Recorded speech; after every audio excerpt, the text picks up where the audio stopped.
رویا یوه ځوانه میرمنه ده چې دوه ماشومان لري. هغه او د هغې کورنۍ په دشت برچي کې چیرته چې هغه لویه شوې ده ژوند کوي. د هغې خاوند شفیق دکاندار دی او د خوړو لومړنۍ اړتیاوې خرڅوي.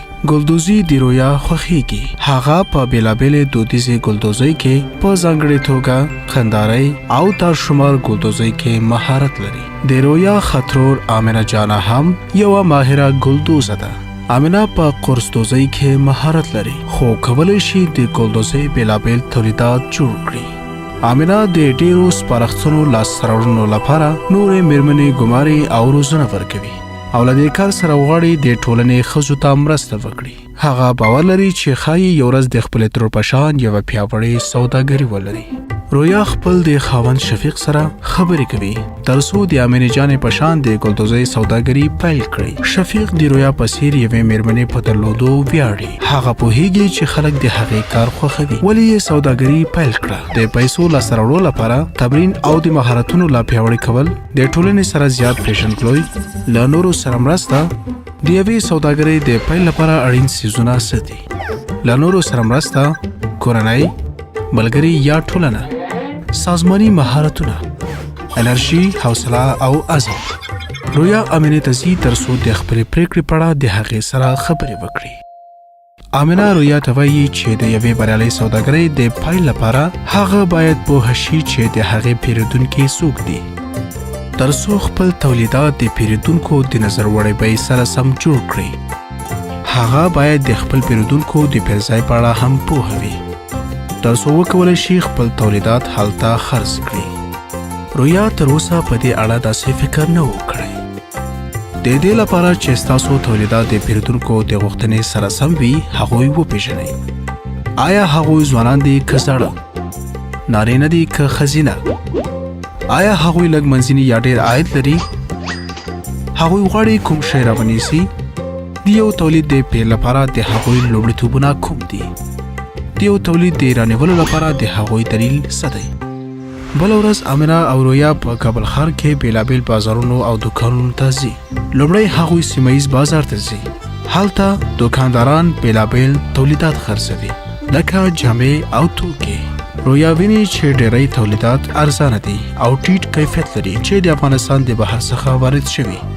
خلک هلته د لوړ کیفیت لرونکو په لاس ګنډل شوي ګلدوزیو رانیولو لپاره نه راځي، بلکې هغوی د ټیټې بیې لرونکو تولیداتو د رانیولو لپاره هلته ځي. رویا او آمنه د پایلې ته رسیږي چې سیمه ییز بازار د هغوی د ګلدوزیو د خرڅلاو لپاره مناسب ځای نه دی. د میرمنو بازار هم د نورو عادي بازارونو په څیر دی، مګر د دې توپیر سره چې ټول پیرودونکي او پلورونکي یې میرمنې دي. آمنه له رویا نه غواړي تر څو د کیفیت لرونکو ګلدوزیو د بیو په اړه معلومات لاسته راوړي تر څو د خپل تولیداتو د بیو په اړه هم پوه شي.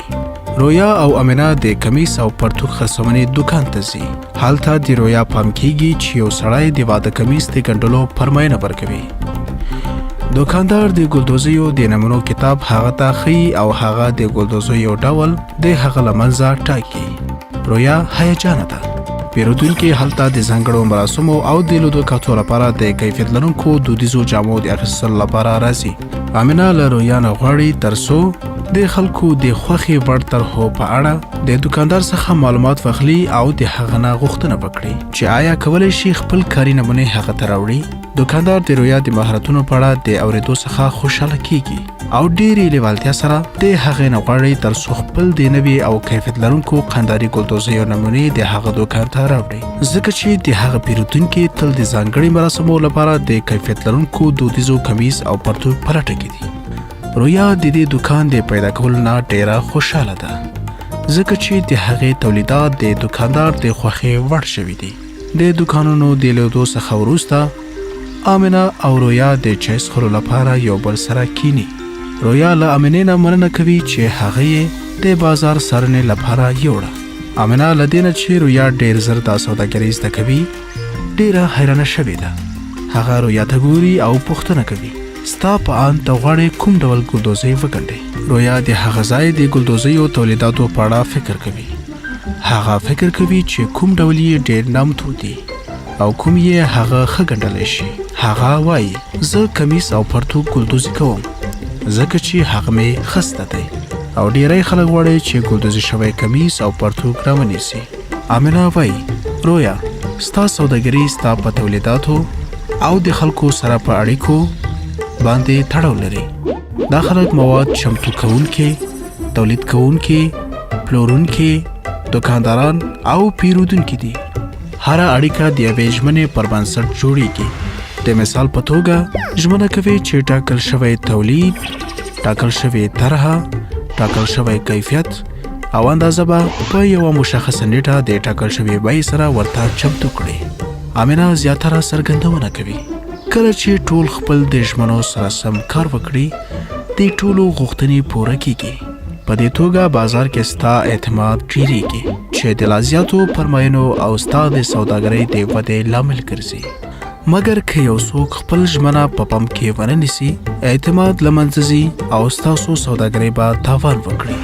سوداګریزه ژمنه، ټاکل شوی طرحه، ټاکل شوی کیفیت، ټاکل شوی اندازه، د سپارنې ټاکل شوی نیټه، ټاکل شوی بیه. رویا له دې نه چې خپل کاري نمونې دوکاندار ته وړي اندېښمنه او هیجانه ده. هغه خپل د سوداګرۍ د پیل لپاره د آمنې جانې له مرستو څخه منندویه ده.